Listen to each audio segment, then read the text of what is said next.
Hi everyone, I'm JD from Willowbound Journals, and I am excited to share the newest journal that I will be making from start to finish. And this one is a secret garden journal. And this is just one of my absolute favorite themes to make. I have made a secret garden journal collection in the past, and it was one of my most favorite collections that I have ever made. It was one of those collections that I'd always wanted to do, but just needed to gather enough supplies. So for a long time, I was just gathering, collecting books, collecting ephemera, collecting all the different things until I had enough, and then I was able to make that collection. But whenever I go to op shops, I'm always looking in the book section, of course, because I love making journals out of books. And if I ever see books like Edith Holden books or botanical books, especially the illustrated botanical books, Alice in Wonderland, I always snap those up. This is another one of those types of books that I will pick up, The Secret Garden. I've already used quite a lot of pages here for other projects to make collage masterboards. As you can see here, I rip up some of the pages to collage onto a manila folder, and then I cut out the tags from that or journal cards, and then I'll decorate them maybe with a washi sticker or flowers or stamps. So I've used pages for that. I've also used pages to make envelopes and pockets, and given pages away in the mystery packs for the Beyond Blue fundraiser. So I have used quite a lot, and I'm now ready, I think, to take all the rest of the pages out, and I'll keep some to use in this journal. I'm going to be making a single signature journal because it's not the most wide spine. So I'm going to do a single signature journal and then pack it full of ephemera. So how this all came together, I had a video request from one of my beautiful subscribers, Sharon, to kind of show more of my process, how I get started choosing a journal theme. So I'm going to cover that in this video and show you what I've got and how it all came together. So I had the book, started with the book, got it from an op shop, and I knew I was going to use the pages for all sorts of things: tags, journal cards, pockets, envelopes, and pages in journals. So I already knew I was going to use the pages. And then looking at the cover, it's a nice hardcover journal. It's got this beautiful gilding, gold, lovely image here. Looking on the inside, it's nice papers on the inside. So I'm going to keep those as well. And so I'm going to use this cover for a journal cover. Yay! And then the next step, so when I make journals, my process is I always start with the cover. The cover is my favorite part of the journal because that's what you're looking at first. It's the first impression. It's the thing that's going to make you want to open it or not.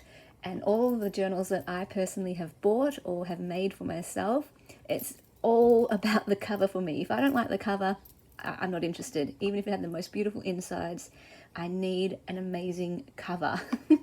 So yeah, it starts with the cover for me. And then I go, okay, what's the theme here? The cover tells me what kind of journal I will make. And obviously this one is self-explanatory, The Secret Garden. So I'm going to be doing a garden theme, a botanical floral theme. So knowing that, I then go to my collection of books, and I just have a bookcase, and on the bottom shelf of that bookcase, I have my junk journal books, the ones that I use for pages. And I have got a bunch of floral books, and I've got England is a Lake Garden, so I chose a page from that. I basically, because I've been decluttering and using the things, I've only got a very select few, maybe 10 books left. I used to have a whole, 20, 30, 40 books in all different types: children's books, dictionaries, maps, atlas, just the most eclectic collection of books. Now I know what I like making, and I literally just have maybe 10 botanical books in this little nook on the bottom shelf. And so these are my favorite books now, and I'm choosing a page, one each from each of the books. This is from an illustrated herb book with information about the plants and flowers, which I think is cool and relevant for the Secret Garden theme, as Mary was learning about the different flowers. This one's from an Edith Holden book. This one is from the Frampton Flowers, I believe it's called, or the Frampton Flora. And I, again, love the illustrations. This one I got from my sister-in-law. She found it in an op shop and she knows I do junk journaling, so she bought it for me. And I just love the absolutely large, beautiful pages there. And then I have a colouring in book page. And those are all my sort of book pages. And then the next step was, what else can I use? What else? So I raided my scrapbook paper stash, and we have this one here. And I don't know if I'm using all of these things. This is just me showing you kind of how I go through it, because my actual process, usually I don't gather things like this. I do it step by step by step. So I'll do the cover. Once I've done the cover, I'll get the pages next. Once I've got the pages, then I'll go find the embellishments and so on. This is just to kind of show another way I do it, but very rarely do I do it this way, is I get everything out all in one go. So then I've also got some coffee dyed paper for my blank pages. I will also get some vintage ledgers as well to kind of give more variety to the writing papers. So I've got some various different ledger books, and so it's just a matter of pulling those out and ripping out one page from each book. So I'll do that later, but yeah, those are the blank pages. They're easy. They're the easy ones to do. I don't really have to choose, okay, which page from this book. So yeah, that's a totally easy process. The next thing is then the ephemera. Hang on, but I will mention this one first. These are going to be pages. I don't know if I'll use both. I just really like both. I think both would go well with the theme. They're so beautiful. So maybe I will use both, but I usually only include one envelope pocket page in my journals. Otherwise it gets too chunky, like too bottom heavy. But who knows, maybe I will. And then over here, we have got just other things, like a scrapbook paper that I could make into tags or just fold up and include as journaling space. I want to make this floral fabric into a pocket. I'll stitch that on. I've got these other little note cards. Again, I don't really know if I'll use everything here, but these are great that I could slip into pockets. My napkin envelopes. I definitely want this one because it's like the key to the garden. Love that. So I made that using a book page on an envelope and did some stamping. I've got some paint chips with different, colors, sky, floral, that kind of thing. Floral wallpaper, pocket, some vintage postcards. Don't know if I'll include both again, but this one I thought this could be Mary and Colin, or Mary and Dickon, and the swing in the garden. I thought that was perfect. It instantly reminded me of that when I saw that swing. So we've got a playing card, some vintage tea cards, some stamp stickers, more stamp stickers, got some vellum pieces, just lots of fun things that can go into pockets, and labels, green to go with kind of garden theme, lots and lots of things. Sort of got a vintage vibe to it as well, vintage garden theme, all different sorts of things here. Lots of stickers, different sizes and shapes. Floral cards and a library card. I love using these to go into my books, into my journals that are made out of books. So that's just got a sticky back. I got this from Amazon, and yeah, I absolutely am excited about this journal coming together because I can see all these pieces. It's like, woohoo! I can see it. I can see the journal already in my mind, you know. I'm going to also have some tags and journal cards, some of my collage tags that you've probably seen previously in my other journals. But again, I have a whole basket of those, and it's just a matter of going through that and choosing the ones.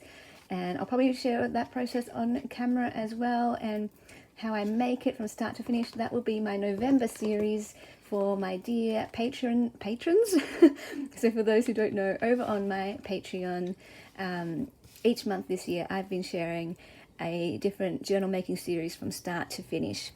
So we've done some Edith Holden journals, we have done a bird journal, we've done a sewing journal, we have done a, just trying to remember, we've done a Alice in Wonderland journal, we've done different types, paper bag journals, envelope journals, large journals, small journals, different ways of making journals, one using a scrapbook kit, one using a digital kit.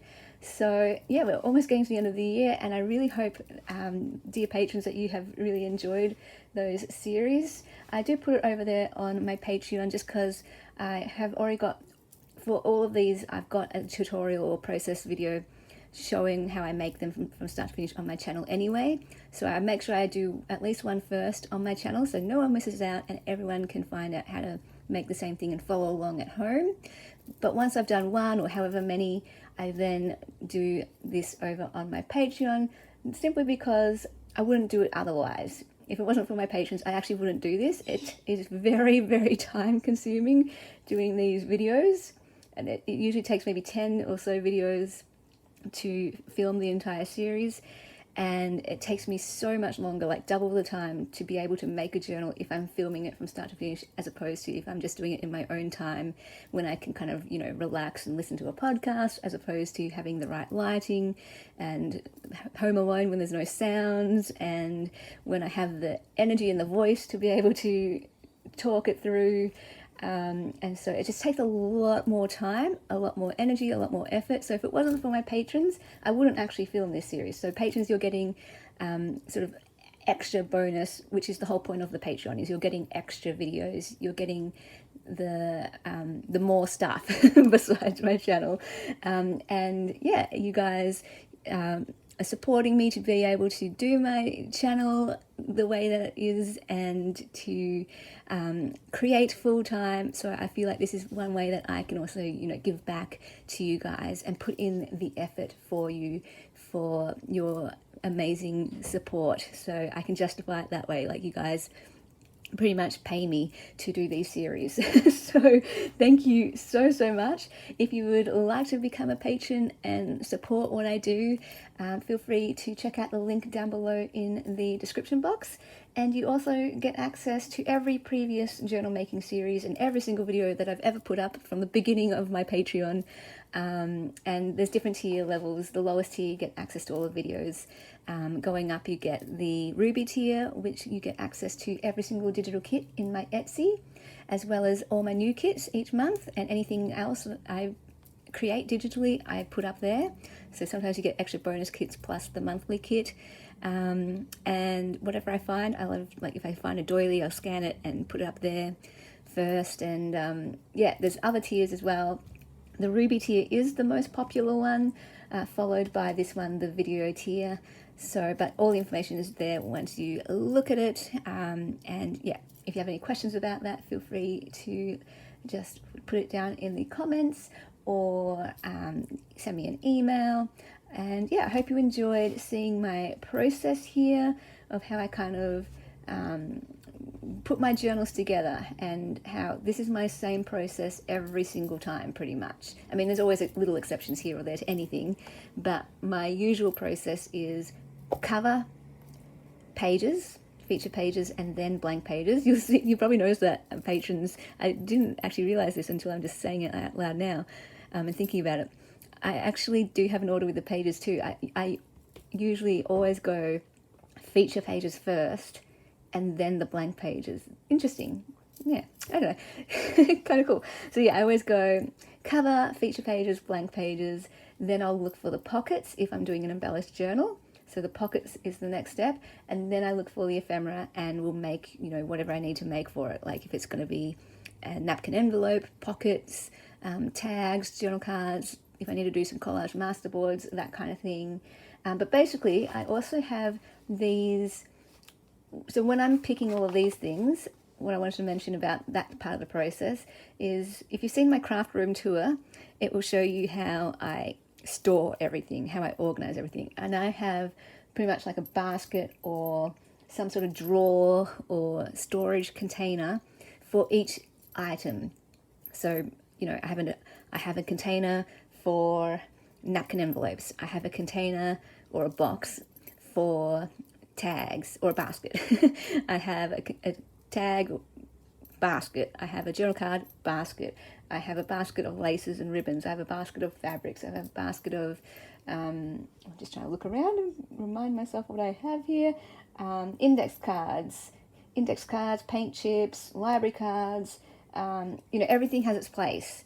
And I am very methodical, and I'm a very organized sort of person. So basically when I'm looking for the pockets and the ephemera, I pull out the basket, pick out the things, put the basket back. pull out the next container, pull out the things that go with that theme, put it back. And I just keep going around. I might look at 20 different baskets and boxes and containers, pull it out, rummage through, find things that go with the cover, go with the things that match the color theme, whatever it is, go with the style, and rummage through each of those 20 baskets and then put them back. That's how I do it. And that's pretty simple, quick process for me. I'm not like going, where are those items? I don't know where. Everything has its place, and I just pull out each one by one and pick out. So yeah, I've done that all in one go here, but usually I wait to the end, like the whole thing might have already been bound, and then I will go ahead and go rummage through all the baskets, find all the things, and then stick them in. Because I will mention this as well, I usually do it that way because right now I have this whole little inspiration kit for this journal to be made, and it kind of makes me have to make it right now, because it's like this, where am I going to put this? I need to make this up now, so all of this will be compact into this, and then I can store this away. And yeah, if I just have this, it's kind of loose, it could get messed up. I don't know, I need to make it right now, which is why I'm filming this now before November is coming around. And so usually I don't do that. I keep everything where it already is and make one thing as I go, so that there's not stuff everywhere. Everything's already in its containers and boxes. I'll make the cover. When I need to make the pages, I'll pull them out and instantly put them in here. Done. And then I'll get the pocket stuff, lay them into the journal. Done. Then once it's all bound in, then I'll go to my baskets, pull the things out. So that way there's not this extra bunch of stuff just hanging around on my desk. And because I do make multiple journals at a time often, if I had that, everywhere, I get kind of stressed, because it's like there's stuff everywhere. And that's kind of how I tackle it, is I just go as I go, if that makes sense. I will pull out the pieces and make it as I go. Done. So that I don't have like all of this just sitting there waiting to be used. So yeah, that's how I do it. But if I do have like a project like this, I sometimes get a separate basket, and I call it my project basket. So it has all the things for that project there. But yeah, like I said, I don't usually do that to avoid all of this, and because I just do it as I go, that works for me. I hope that made sense. I don't know if that made sense. And I hope that was helpful and sort of answered more of that question around what is my process when making journals. And I do get lots of comments from people saying that I'm a journal making machine and they have no idea how I make them so quickly and all that kind of thing. Maybe this process has something to do with it. Everything, I know where it is. Everything's in its place. Just pull everything out. Got it, done. Really easy. I'm not wasting time going, where is that thing? Or I don't know what I even have, and all that sort of stuff. And then and a lot of it I already have bulk made as well. I have like 50 napkin envelopes ready to go. I've got 50 tags ready to go. I've got 50 wallpaper pockets ready to go. And so I just pick them out. And then like this took me maybe an hour to gather everything. And I was just listening to a podcast and pulling everything out, and it was so fun. It's half the fun is just choosing the things to go in the journal, right? And yeah, it's just so fun. I don't even know if it took an hour, but I was actually doing some other things while I was doing this. It took an hour because I was actually making up some more mystery packs. So as I was pulling out things for this, I was also including, whenever I got a basket out for one of these, I pulled things out of that basket for the mystery packs as well. So yeah, it did take me longer, but I don't think it would take an hour to just do this for this journal.